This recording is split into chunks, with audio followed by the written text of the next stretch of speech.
You're listening to Holy Health, the podcast that brings you the latest in health ideas and technology across the spectrum of fields. While ultimately our fate is up to God, how we get there is determined by us. As it says in Kohelet, there is nothing new under the sun. We get that everything can be found in Torah. Our goal is to empower you with knowledge that may help you make better lifestyle choices. This podcast has been brought to you by Musach Haguf Physical Therapy and Personal Training Studio. Our motto is fixing the past in order to build the future. You can find us on Instagram at Musach Haguf. Hey guys, just wanted to jump on here quickly and introduce today's topic. I heard Daniel DeBon speak on another podcast. It was actually a pretty old episode of another health podcast, and I was absolutely fascinated by what he had to say. And I was really thrilled when he agreed to come on and speak to me.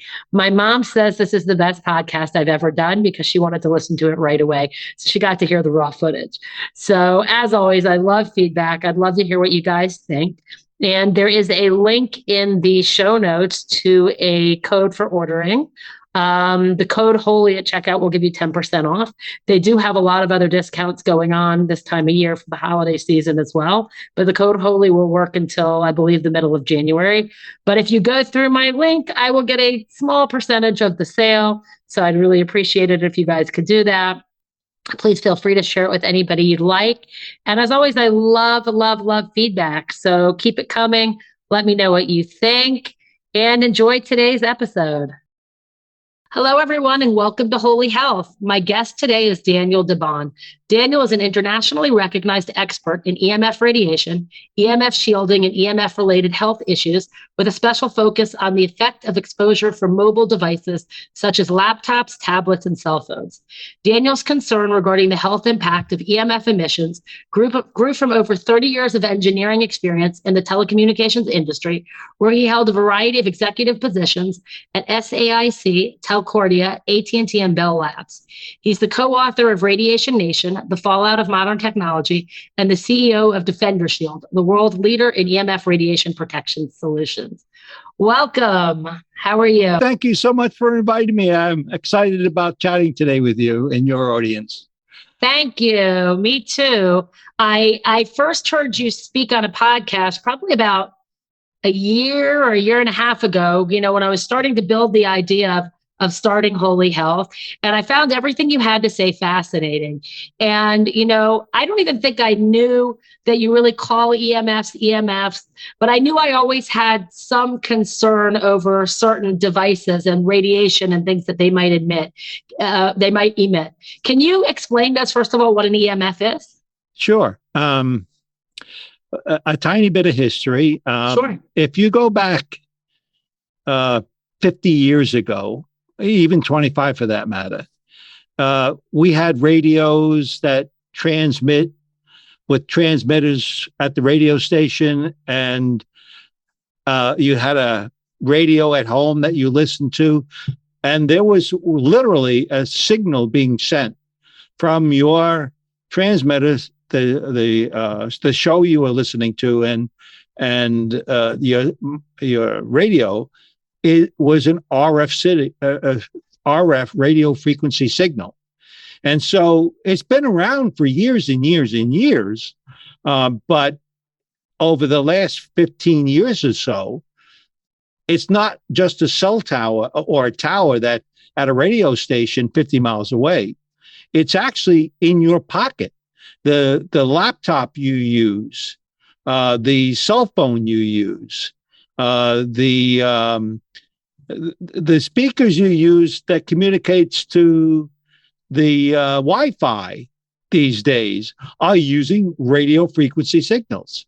So 50 years ago, it wasn't a big deal because there weren't many of them immediately around us. But today, all modern technology is using some form of RF signal, radio frequency signal, which is electromagnetic radiation that's close to our bodies. So it's now close to us, and it influences our health. Okay, wow. Can you elaborate a little bit on how it influences our health? Yeah, so many of us, when we go to sleep at night and we have a cell phone on our nightstand, we may experience a little bit of uneasy sleep. It's the electromagnetic radiation signal is literally interfering with your brain, and it's disrupting normal function. And it may be you don't quite sleep as you thought you should. And by the way, you probably not even realize it because you don't realize the cell phones may be doing that. And so for many of us, there's disruption, but we don't really notice it. And then there is the extreme on the other side where there's neurological, physiological, maybe tingling. Your eyes may hurt. You may have ringing in your ears. And it's not that you're having a little problem sleeping. You have insomnia, depression, anxiety. There's all sorts of links to the exposures today of electromagnetic radiation to our bodies. And in some cases, people have a scientific evidence shows that there's infertility, cancers, behavioral disorders, chronic illnesses that are associated with these kinds of excess exposures. So it's around us everywhere, and it does affect us. Okay, wow. So, I live in Israel, and Israel was one of the first countries to actually have cell phones. I know I had a cell phone. I moved back here in 1994, and I think by about 1995, I had a cell phone. We were really one of the early countries. Whereas when when I moved back to the United States in 2002, even at that point, many of my friends still didn't have a cell phone. So Israel was one of the really early countries. And I do remember, even then, like it must have been the first year or two that cell phones came out, there were some people already, nervous about the cell phone being close to your brain and the radiation from the cell phone.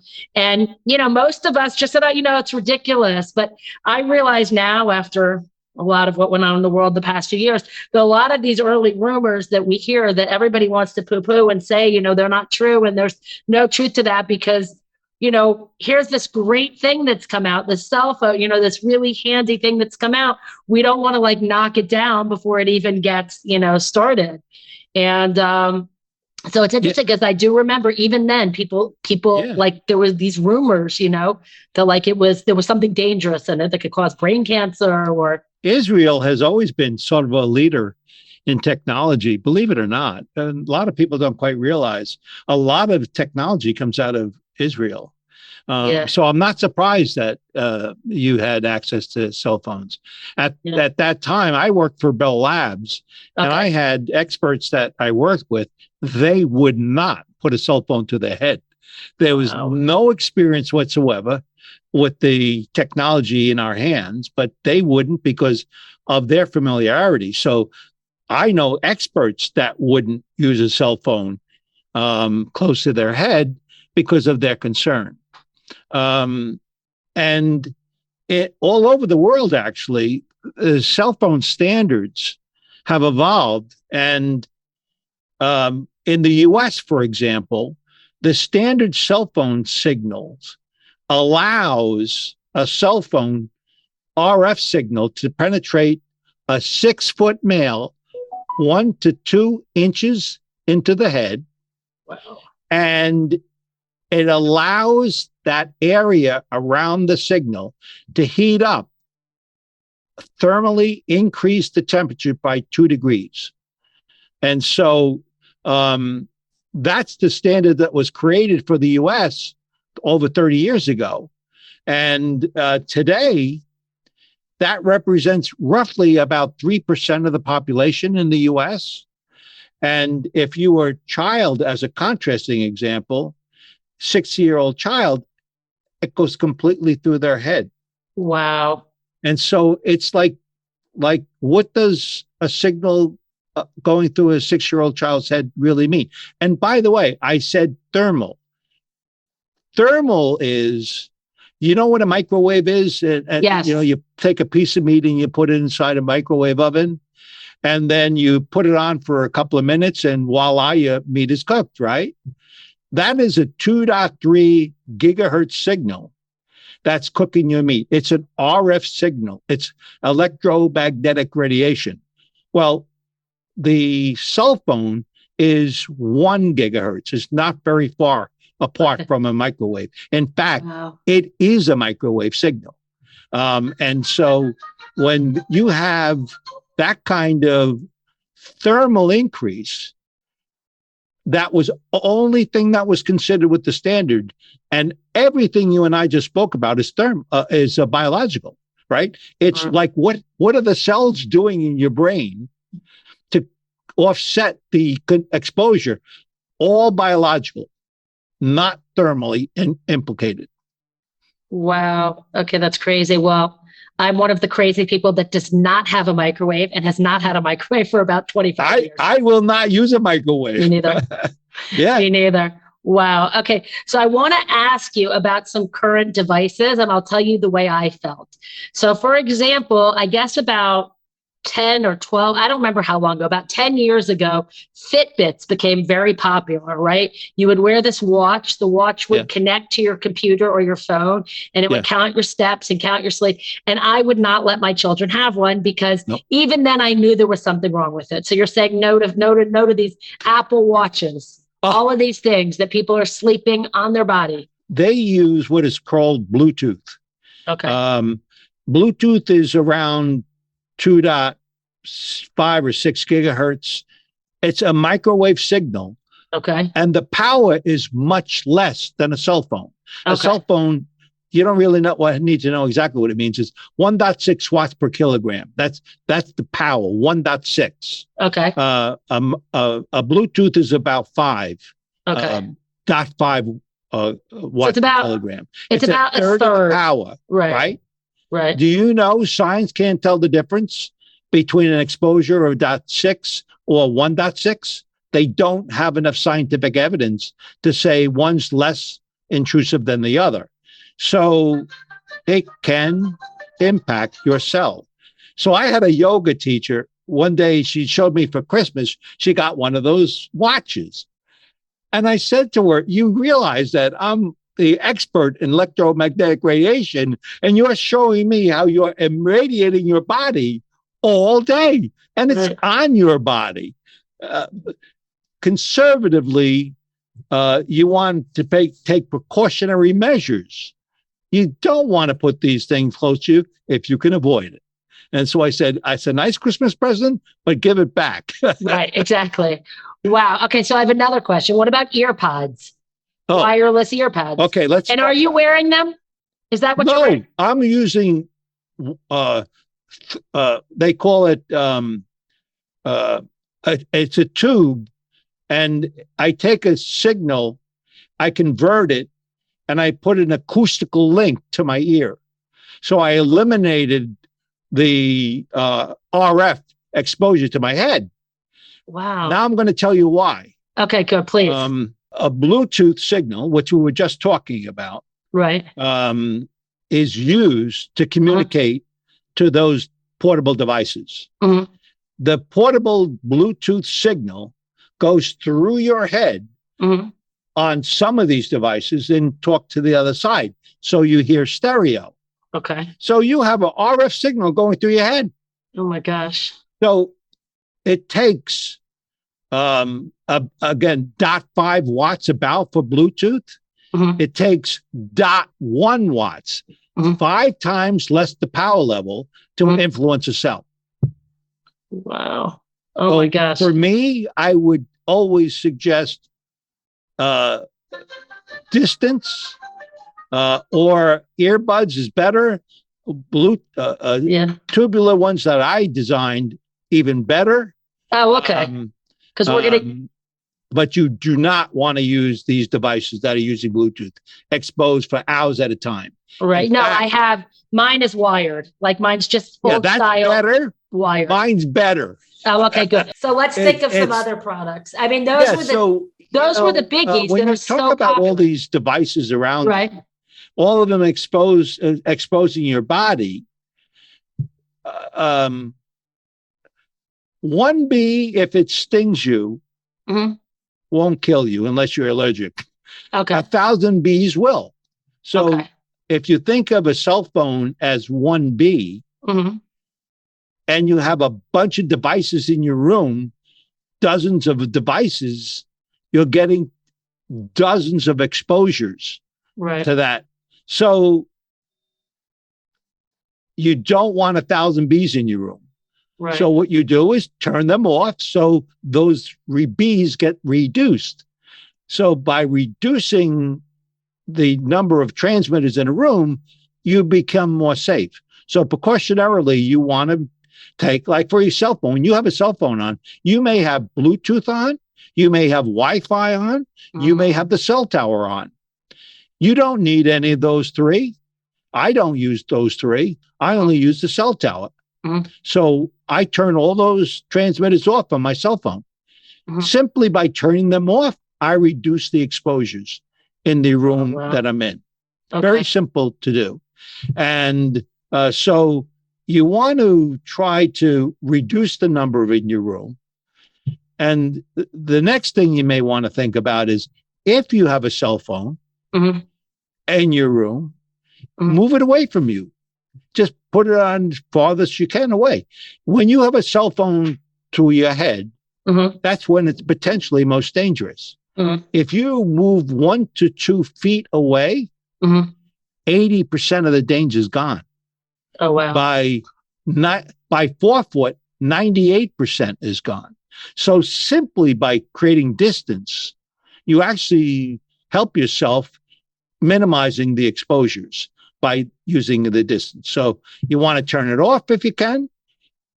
You want to put it away from you as far as you can when not using it. And if you're using it, short durations. If you have a cell phone in your head, using your on your ear, and you use it for a couple of minutes, there's no exposure that's really going to be impactful.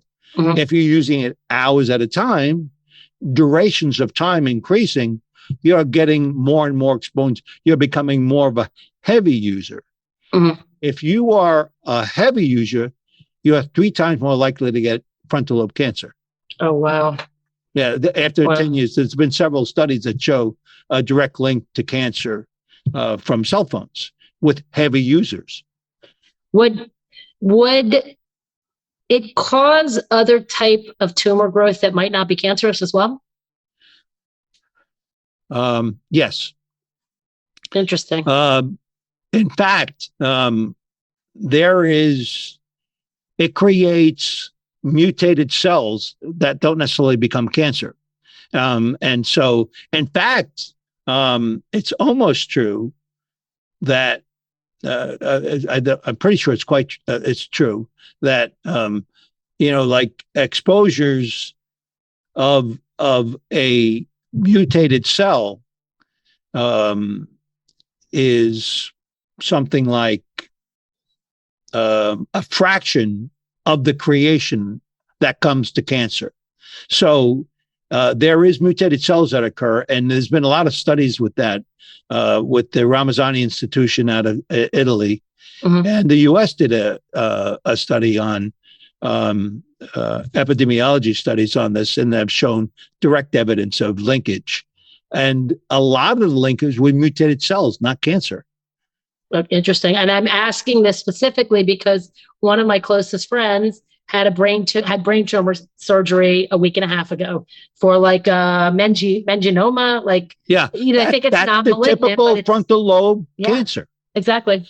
Yeah. They literally cut her here. Yeah, I remember I read an article and they said there's no demonstrated impact to the brain from cell phone use.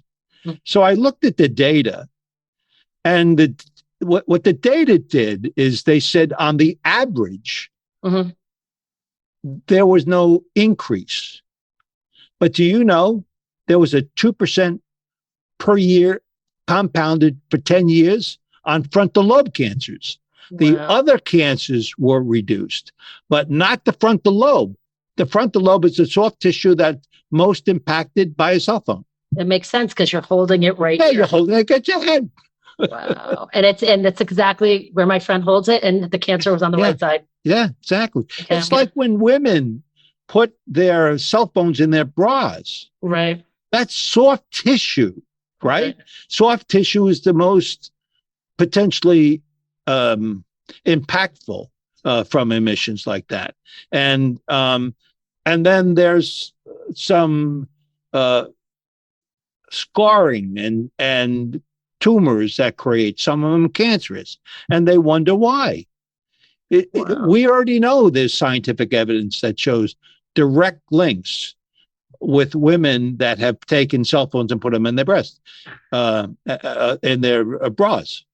So, on that note, what about men keeping it in their front pocket? Is there any issue of decreased sperm motility? Absolutely. Actually, what's interesting is if you have a laptop in your lap and you're a male, after about 3 or 4 hours, you have 3 times the likelihood of cancer in your groin area. Also true for women, believe it or not. Oh, no, I believe it. I assume it would be ovarian cancer, but... Right. It's like, it's soft tissue. Soft tissue is... Right. Look, your hand, you'll never get cancer from an RF signal because it's dense, it's strong, it's bone, it's, muscle, but it's the soft tissue you worry about with these kinds of exposures, not your toes, not your fingers. It's the soft tissue of the body.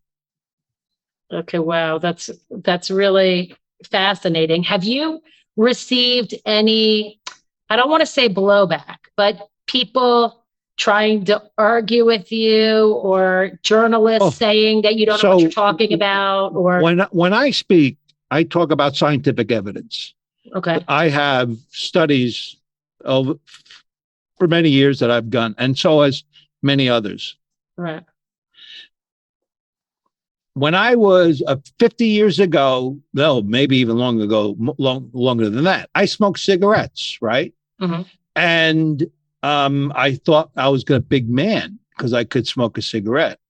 And did you know, over 50 years ago, we knew there was scientific evidence that linked smoking to cancer of the lungs. It's just that the public didn't know it. Exactly. But it was a fact.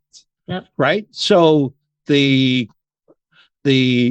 cigarette industry was a very powerful machine that talked about you're a real man when you smoke a cigarette.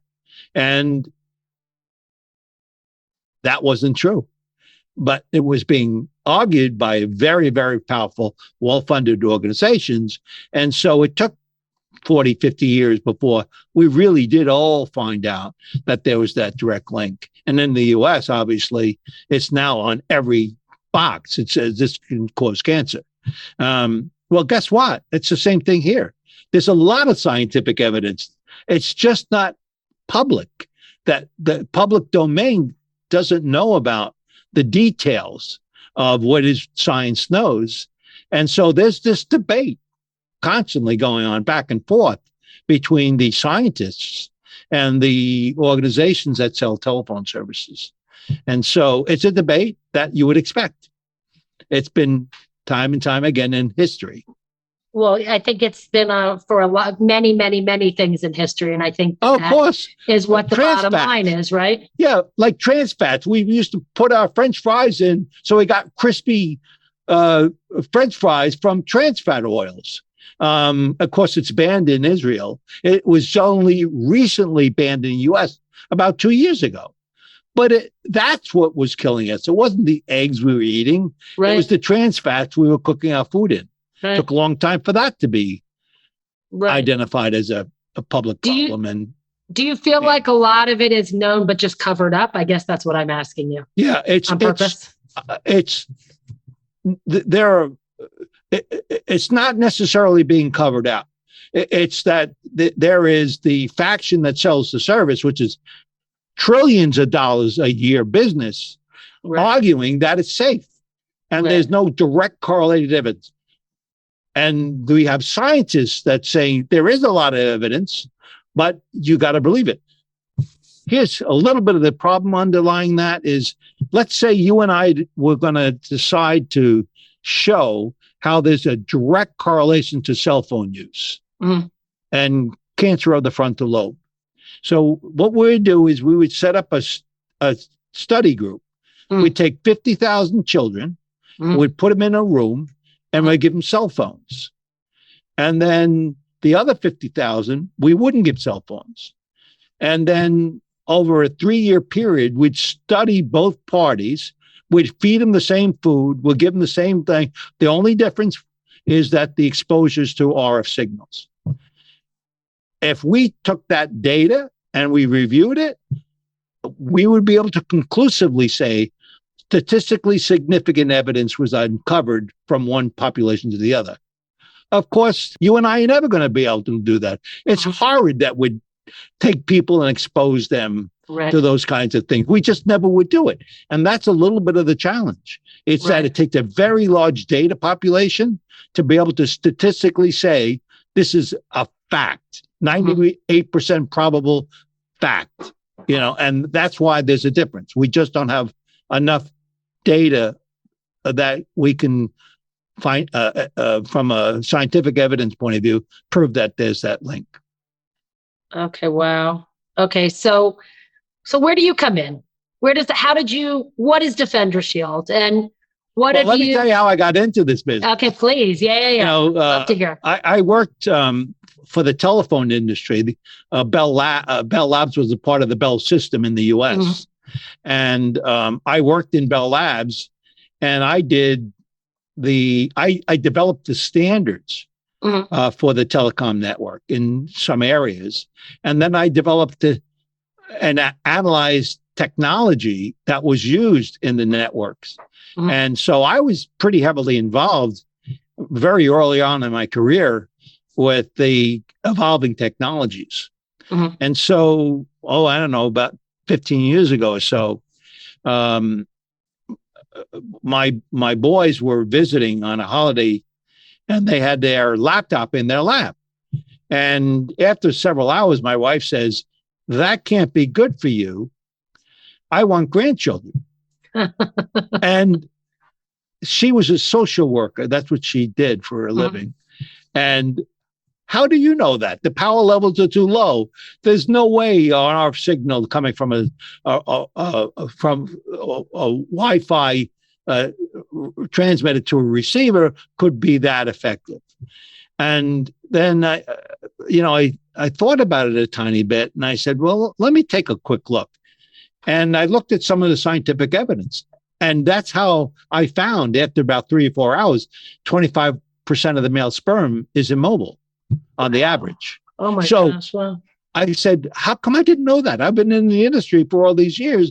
I didn't realize that was a fact. And so I started looking more and more at it. And sure enough, I began believing that there was enough evidence where you should be careful. And nobody was bringing that caution suggestions. And so what I did at that time was, I was a mechanical engineer by trade, although I ran electrical my whole career. And I designed shielding for my boys. So when they used their laptop on their lap, I prevented the signal from passing through into their groin area. Wow. That's literally how I started. And then you mentioned about Radiation Nation, which is a book my son and I wrote several years ago. And the reason we wrote it was we were just very frustrated that the scientific community knew so much and the public did not. And as you know, there's a lot of misunderstanding of really what this is. What is it really to us? And is it really a problem? And if you're not an engineer, you're going to have a problem understanding what you're hearing. And so it's just confusing. So we wrote a book and we identified what the scientific evidence was and what the science was and what the implications were based on studies. And that's why Radiation Nation was generated, as a way of helping everyone understand the potential up and downside. Let's face it, we're not going to drop our cell phones. We're not going to throw them away. We love what we do with all this technology. It's just that we have to be careful about it a bit, just to minimize potential exposures to our health. So how did that develop into, because I understand, I mean, I know because I have one, that with DefenderShield, you have cell phone covers and you have all types of other let me tell you devices. about that. We had what was at that time Defender Pad. That was our product we created. And I read an article about a couple that had a 16-year-old child that was in perfectly good health, very healthy, athletic young girl. And she badgered her parents to get a cell phone. She wanted a cell phone. And well, they got her a cell phone and she used it all the time. And a bit over a year later, she had a frontal lobe cancer and passed away. Right. And it really disturbed me that I knew I could stop that signal and I didn't have a product to help do that. And that's why I have the cell phone cases I built. It was because I knew I had the technology to prevent that signal from going through and hopefully preventing another child that's using the shielding we had from potential serious health problems. And that's what prompted that. And then we kept on adding to our product lines, including the earphones. You know, I have the earbuds.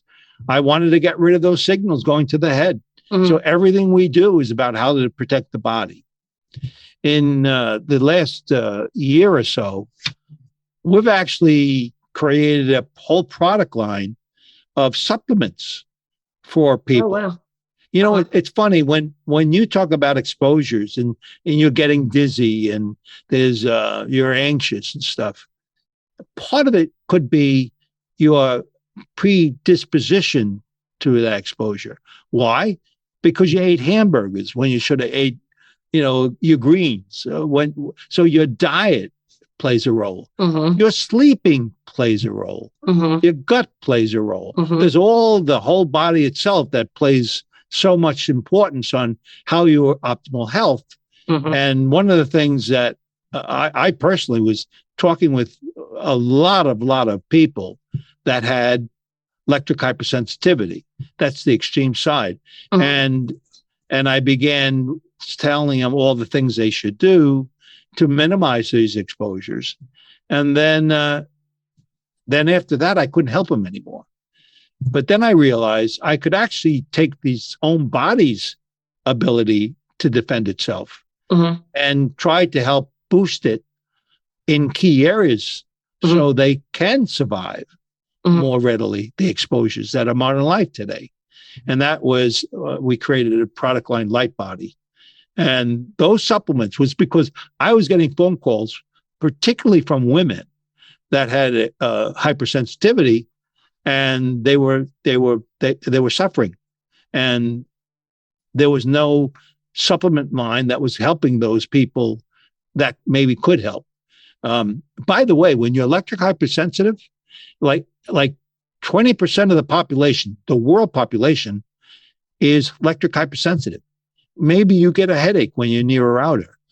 Maybe your eyes strain a bit, or maybe your body aches. Those are symptomatic of exposures, and you don't even realize it. And so, but as it gets worse, though 20% are women, mostly. Of that 20% total, 80% of women and 20% of men. It's really interesting statistics. Nobody knows why it affects women more than men. Okay, so now I need to ask you, number one, is there a test that people could do maybe online at your site to see if they're electric hypersensitive? Is there any sort of test people could take just to see? I have a rough test for you. Okay. When the body doesn't invent different ways of responding to toxins in the air, right? It just doesn't reinvent a different way depending on the toxin. Right. So multiple chemical sensitivity has been around for a while, where you smell gas and you get upset, you get a headache. You smell perfume. There are volatile organic compounds, smells in the air that influence people. If you're someone who has a reaction where you get a headache or your eyes hurt or whatever the reaction may be because of the perfume your friend's wearing, it's likely also true they're electric hypersensitive, believe it or not. So pretty much if you go into a room and you don't feel right because of something you smell, it's probably because you're electric hypersensitive. And when you're in a room that doesn't have it and it has a router right next to you and you still feel the same thing, it's because you're electric hypersensitive. Okay, good. Yeah, I was going to ask you also because I forgot to ask you about Wi-Fi routers. Yeah. And as well as people usually, right, because the router's not strong enough. So then we put boosters all over the house to right? Right, exactly. Boost the Wi-Fi. Yeah, absolutely. It's like it's all around us. That's another huge bee in the room that actually has influenced you. So with routers, by the way, you can put a router in your garage away from your living area, and it probably will give you all the service you want. So the farther away it is, the better off it is you are. And we spoke about distance is your friend. Right. So what is the material that you use in like the cell phone guards? Is it secret or is it what is the material that actually blocks the? Actually, I used in the original designs, many different materials. Each metal, each carbon piece, they all have a different mechanical definition. And I would combine technologies to ultimately shield all the emissions. And then a couple of years ago, I evolved it because you may have heard of 5G, fifth generation. Yes. I wanted to ask you if 5G is worse than 4G, is worse than 3G, is worse than 2G. I actually wanted to ask you that. So thank you. I never speculate on which worse. We know up to 4G, you should be cautious about. We know there's a lot of scientific evidence based on facts about exposures that tells us to be careful. With 5G, a lot of what's being deployed is roughly the same frequency rates that our current Wi-Fi works in, that our current cell phone works into. So it's more of the same impacts with some of the 5G. And that is roughly considered anything below 10 gigahertz. I need to tell you something. Sure. A hertz is one cycle per second passing. One cycle per second, right? Okay. A gigahertz is a billion cycles per second. Wow. Going past the point, billion. Okay. So we know a lot about what happens around a billion. And I'd argue it's roughly up to 10 billion. 10 billions per cycle is 10 gigahertz. With 5G, a lot of the spectrum that's being allocated for this next generation that will be used is 20, 40, 60, 80, 100, up to 300 gigahertz. 300 billion cycles in 1 second, passing a point. So all of a sudden we have these much faster, much shorter frequency rates in the air. And if anybody tells you it's more dangerous, they're lying. They don't know because there's no scientific evidence. Okay. And in fact, that's the problem. We're deploying technologies without any idea of its impact beyond our current technologies. And for the scientific community, they're very, very worried that these increased rates may have increased problems that's created in our own environment. So we just don't have scientific evidence yet. Well, let me ask you, is there any way, in other words, like you talked about, like with people who are sensitive to perfume and different smells, all of those things are considered toxins. And I've done a variety of episodes on toxic exposure, on the lymph system, on the gut system. And there's so much crossover. I'm one with a company that uses castor oil packs to detox the liver. Would detoxing your system help get rid of Yeah. EMF exposure. But now that you're talking about gut, Okay. and you're talking about electric hypersensitivity, there is a bacterium, DevC, in the gut that elevates. Okay. And it's directly related to the exposures of the RF signal in the environment. So there are changes to parts of the body that do change.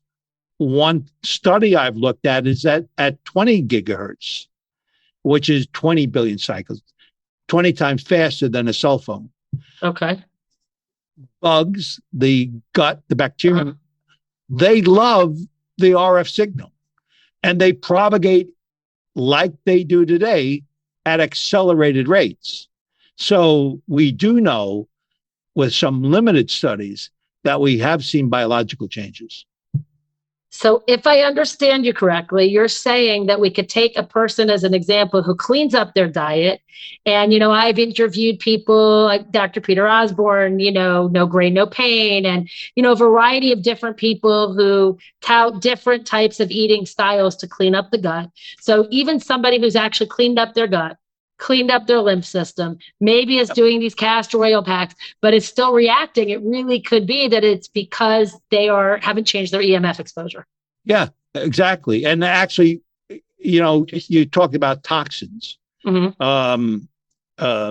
accumulated toxins in the body that may result from exposures. One thing we know, metals are not flushed out of the system as readily as it should be.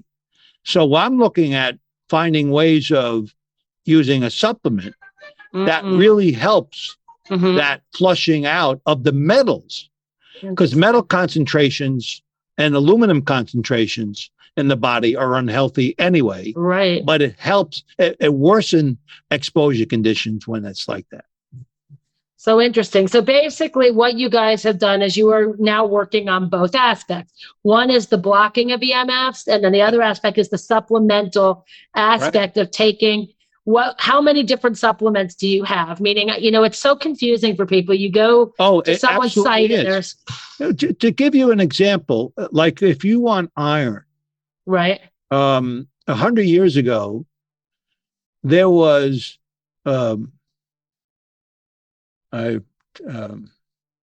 today's not cauliflower, but spinach. Today's spinach has 10% of iron than 100 years ago. So the food we're eating lacks the balance the body needs to be resilient in the environment. And so what we do is we look at what is missing in the diet that we can stimulate a bit. Like we have a vitamin. Vitamins are typical minerals and stuff, but we have antioxidants in ours. Why? Because the cell is imbalanced in antioxidants. And that's oxidative stress you sometimes refer to. And so we're trying to scientifically look at the various parts that are impacted and how we can. One of the things we worry about is mitochondrial repair and recovery. We talk about blood oxygenation of the brain, because a part of if you want on close to a router, you may feel sleepy. Well, some scientists say it's the lack of oxygen. There's a blood trail to the brain, and it lacks the oxygen that the hemoglobin is too high, or there's stuff going on that's not quite right. And when you're exposed to an RF signal, it actually is implicated in the blood flow. So we're finding ways of trying to offset that with vitamins and with supplements that actually deal with the oxygenation problem. So how would people know which supplement to take? Meaning if you have 5 of them, like how do people know what they would need best? Well, everyone should always take a vitamin, a general purpose vitamin. And we know, for example, if you use a a monitor all day, Mm-hmm. and you have LED lighting in your room, Mm-hmm. you're going to have two potential problems. Dry eye, you don't blink as much, and so your eyes get dry, Mm-hmm. and you have premature macular degeneration. The retina itself is deteriorating slightly more rapidly than it should. If you're looking at the digital age, the modern digital age, Mm-hmm. and you're looking at monitors and you're looking at routers, the first things I would do is multivitamin. I take something for the eye and I take something for the gut. Everything we do doesn't overlap. It really does complement each other. And it's the full suite ultimately that may be effective. But I always suggest starting with the eye and the gut. And there's one other that I really think is so important. When you have oxidative stress, which is the cell reacting to its environment, inflammation is one of the biggest creations. That is the source of so many of the things we talked about. And that inflammation, believe it or not, been around for years and years and years. We all ate fish, which we all don't do today, right? So the oils from the fish are so basic. And well, guess what? They're the best antioxidant. They're the best anti-inflammation you can use. Simply fish oil. And I found a fish oil. It's pure fish oil. It's clean fish oil, not processed with chemicals, never heated and oxidating. And so I think from a general body point of view, a fundamental fish oil is the third thing I would recommend you do, because your whole body and the inflammation of your whole body. Okay, that's great. So let's do this. Could you give us like a summary of what people should do overall to protect themselves against EMFs? Like what? Right. Because we talked about a lot of things, and if we wanted to, we did, and some of it we didn't, and I'm going to get to it. Oh, good, beautiful, good. Yeah. Please. So we talked about distance, keeping things away from us. We talked about turning things off, and we talked about stuff like keeping it shorter times than longer times, duration of time for use. So we've talked about those things, but we've also talked about the 24-hour cycle, the cycle of every human body. It's the balance of the body that you really want to sustain, and importance of recovering the day from what you do from the day is recovered at night when you sleep. So the sleep is just as important as what you eat. And so you want to make sure when you sleep, it's in a sanctuary that has minimal, actually, in my opinion, zero RF signals. And what I mean is you don't want a cell phone next to your bed. You don't want a Wi-Fi next to your bed. You want all those devices away from you.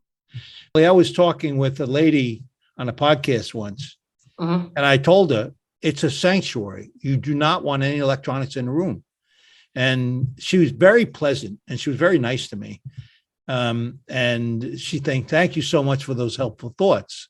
About several weeks later, she called me back and she said, I didn't believe a word you were saying. Really? Yeah, she did. And she said, my husband and I took our phones and we put it in the other room. We now are sleeping all night. Remember I told you the brain is like influenced, right? Yeah. Wow. And I told her, don't look at a monitor. Don't look at a screen when you go into bed. And blue light is in an LED. Blue light, when you're outside and the sun's shining, a component of that is blue.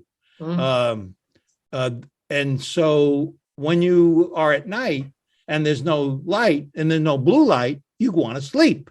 That's what triggers the melatonin, the human body melatonin. And so when you are looking at a monitor before you go to sleep, the blue light's in your eye, and the little switch that knows it's light or dark is a cryptochrome switch in the back of the eye. And when you're looking at a monitor, it's saying, don't turn on the melatonin. I have still light out.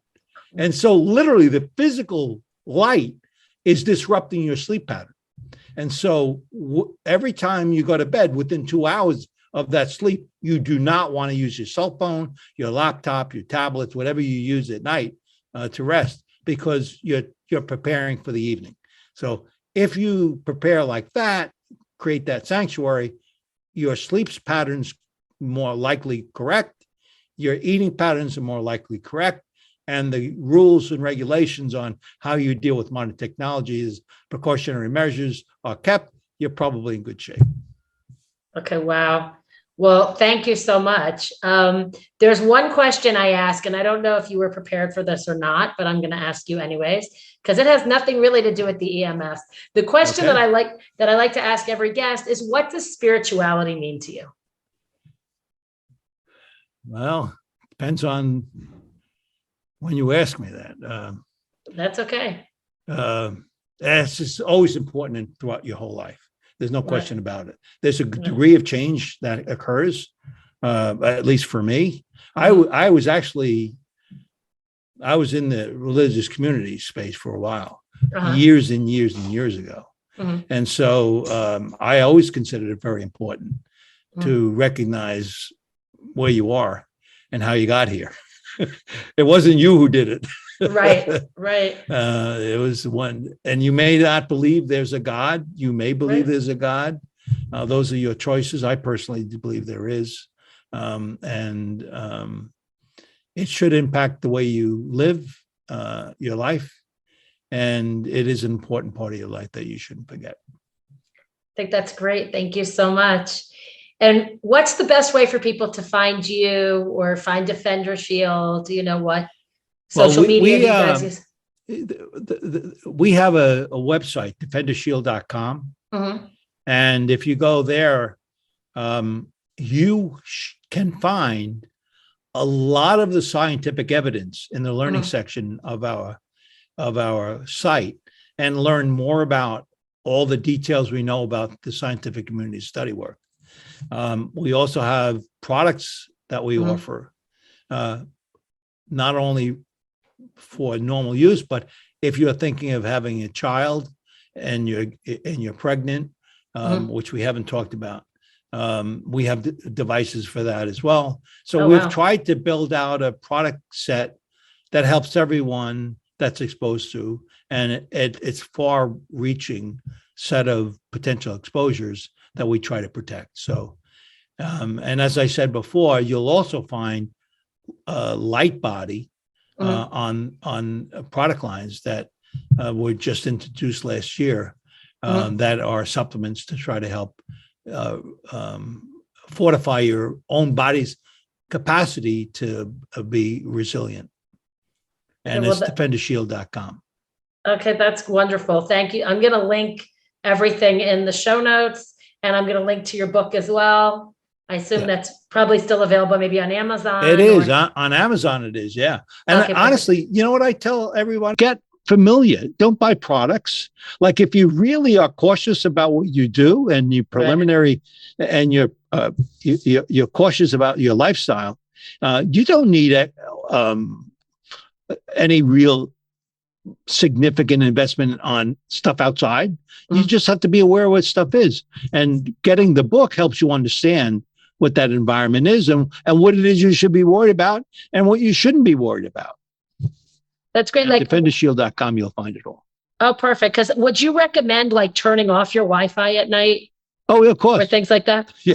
We only have an hour here, but I know. The fact is, I have a timer on my router. It goes off at night. Oh, can you do that? Yeah, your little timer, a Christmas timer. Oh, like a normal, like we a little timer that you plug in. Oh, wow. Turn it off at 10 o'clock when you go to sleep. Turn it on at 7 o'clock when you wake up. Whatever your time schedule is, you remove the RF. You minimize exposure. That's so smart. That's really brilliant. Okay, well, most of us in this Jewish community, most of the listeners are very familiar with timers because we use them, on Shabbat, like on the Sabbath. Yeah, that's right. You do. Yeah, to turn on and off, different things in the house. So that's an excellent idea. Okay, well, thank you so much. I appreciate your taking the time. I mean, this was fascinating, and I hope that this really gives, some food for thought to, a lot of people who really are. It's rare to see someone without ear pods today, without an Apple Watch or, any of these things. So this was fascinating. Hopefully, I enjoyed our conversation. Thanks so much for inviting me again. I appreciate it. Hey, everyone, welcome back. I'm here today with Edan Green for some exciting insight into what she found. This should be interesting because I know there was no technology in the time of the Torah. So, Edan, welcome back. How you doing? Thank you so much for having me. Really, I was so excited because really the truth is that there is elements of technology in Torah. It's the concepts and the internal and eternal messages that we can gain. So I really am excited to share, and thank you for the opportunity and the zechut and really the platform to align the world of health to the holistic health of the world, which is the Torah, the book of life. So I'm really excited. I actually really loved the podcast interview. I thought it was really interesting, not only as a fan, but really someone who also is interested in finding Torah and everything. So speaking of something that was discussed in the interview was the micro and macro energy waves. Right. Okay. And which is super interesting within the realms of technology. But to me, it really is, I think, the most tangible and accessible way of understanding spirituality. And God, right? Because oftentimes as kids and in school, we learn the explanation of seeing something and feeling something that isn't there in the wind, in gravity, these forces of nature that allow us to kind of resonate and identify God. But the truth is that none have the lasting effect that waves of energy through these technological advancements. So really, as we've innovated in a technological, physical standpoint, we've also elevated and had an evolution in the way that we can understand godliness in this world, because we have newer and more accessible metaphors and ways of seeing that. So that's really exciting. And I think that Torah itself really is a macro and microcosm of energies, right? Because it's this energetic field that's been told over through stories and song and supernatural nature and these characters and situations and settings that have a lasting effect. The fact that we can read something that it supposedly happened thousands of years ago and still have an emotional connection, an intellectual connection, a spiritual connection to it, means that there's this long-lasting effect, which I think was highlighted in the discovery and understanding of technology, that these effects, even though we don't see them right away, they're long lasting and they affect our entire essence, our entire being, physically, mentally, psychologically. Wow. So I wanted to, it's very cool. So I wanted to kind of also zoom into a specific event, which was really the one that started it all.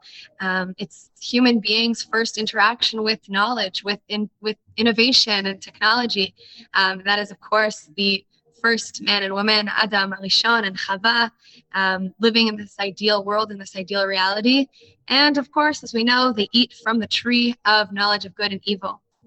And with that, you would think that there's this elevated course of intellect and therefore appreciation and awareness of the self and others and all these altruistic ideas. But the reality is immediately there's a blame and this terrible dynamic that goes on between Adam and Chava. They blame each other, and no one can take accountability, and it leads to this disastrous cosmic shift in the world.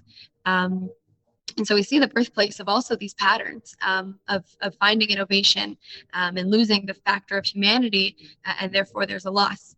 And so the beautiful part of the text, though, is that Hashem prompts Adam Rishon with the question of Ayeka, where are you, right? And we know, of course, that this isn't a real question, it's rhetoric, and it's saying that Hashem is prompting and challenging Adam and really all of mankind to ask ourselves, to question, as we progress and as we advance and as we gain these new elements of knowledge, both good and evil, where are we? Who are we? Where are we going, right? What's our identity in this path to evolution, to this path of innovation? Because as it was discussed also by Daniel, that technology and innovation is not a core evil, right? There's so many beautiful innovations that go in with it, but how do we utilize it not to lose ourselves, but to rather familiarize ourselves? How do we learn more about ourselves in a positive way and learn about other people? And so, of course, in the incredible ancient wisdom that continues to prove itself more relevant every single day, the Torah has answers and explanations to this. So specifically within the parameters and ladders and explanations of Chassidut, we learn that there's 3 levels of intellect, right? And this connects, of course, to all layers of the soul, layers of the being, layers of the emotional health. But specifically with intellect, it's actually the acronym of Chabad, which is Chochmah, Bina, and Dat. Right? These 3 branches, Chochmah being a more basic line understanding of an abstract concept of being able to just attain the knowledge. You may not understand it, may not be relatable, but it's there. You've been able to attain it.